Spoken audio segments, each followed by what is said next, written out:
Hey guys, Ken here with Preppers Pack and IPTS. Wanted to take a few minutes of your time just to discuss, as the summer approaches and we get into this springtime, is a good idea to start looking at reviewing your emergency action plan and your supplies. Uh, and take the time to identify any type of event that impacted you over the last 4 to 6 months and during this winter season. We had a lot of areas of the United States that got impacted by severe cold, lots of snow. Um, and with that taken in mind, there might be an opportunity as you're looking through these events, potentially floods. What things that impacted you that you could actually build your emergency action plan towards and also build your supply towards. So, in the instance that you were impacted by potential, cold or no power, this is an opportunity to maybe look back and say, hey, should we be investing in a alternative power supply and having a generator hooked to the house so we can shelter in place here? We have we have the electricity, we would have heat, be able to cook and so forth. But at the same time, you look at that and say, okay, I'm going to spend this money on a generator that is only going to be able to be potentially hooked through the house unless you have it set up to where it's small enough that um, you could transport it if you were in the evacuation mode. So those are things to kind of consider when you're looking at that, and we want to look at that as not as a right now need, but a need that we can plan towards and get potentially have to have an electrician come out and get the costs going now, and then looking at when we can get that installed or purchased. At least having one is better than not having one.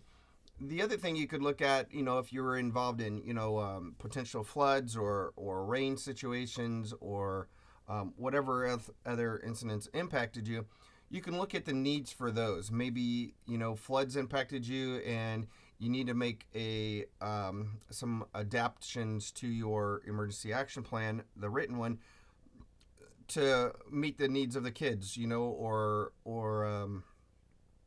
the communication plan, how you're going to communicate better.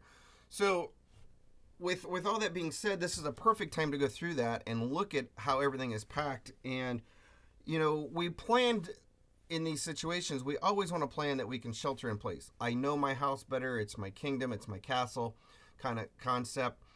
And if you have to leave, depending on where you're at, you may not have a place to go. And so, where would you go? Hence, I use my region of Alaska as an example.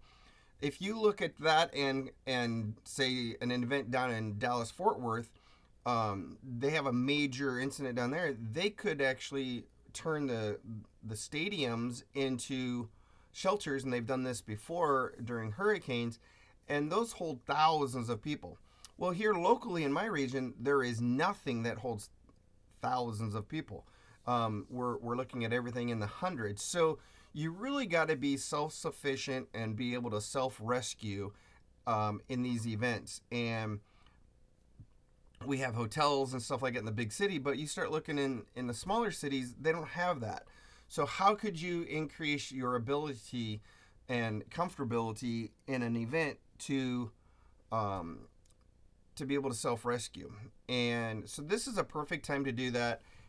We should be doing it anyway, almost on I recommend everybody looking at their emergency action plan every quarter and take a quarter of the year and look at it and how could you adapt it to an event that's impacted you. Or from a business side, you could be looking at it and say, hey, we either upsize, we moved our location, we need a new plan for this. Where's our evacs muster points going to be within the house, evacs outside the house or business? So there's things that we can always be doing because we changed something. Maybe we added a bedroom and we have more people in the house, and so we'd have to change our plans and also change our uh, our communication plan. So not only from a family, so I always tell everybody and give high recommendations. Look at preparedness from yourself, and then go into your family, and then take it into the business. Because if you are self prepared, then you can extend that to your family. Your family is self prepared. Then you take it into the business and you teach it to your coworkers. They're each self-prepared, but now the business itself can actually create a plan and be self-prepared. So when we look at this from a business standpoint, we also want to look at the same kind of concepts. Maybe you got high turnover rate at one time and you just hired 6 new people and you haven't had a chance over the last 3 to 6 months to go over the emergency action plan. So this is a perfect time to start thinking about that and getting that going and get it before spring hits, because next thing you know, you got spring cleaning, and then you got if you're in the construction business, construction is going on. Up here we have a construction season, non-construction season, and which is a lot to say at different regions. But you get busy in the summertime. You want to get out, you want to enjoy the warm weather. So this is a perfect time over the next 4 to 6 weeks. Kind of get that as winter lags on, get that out and get discussing it with your family, friends, and coworkers. And when you're doing this, remember that your emergency action plan is a live document. It's a living document. It breathes. It's always there, and you need to make sure you feed it. And you got to be able to feed yourself with the information that's in it and pass it on to other people. So this is a perfect time for that. I strongly urge you to get out, look at it, and if you got any questions, feel free to contact us. We are here for you. Thank you and have a great day.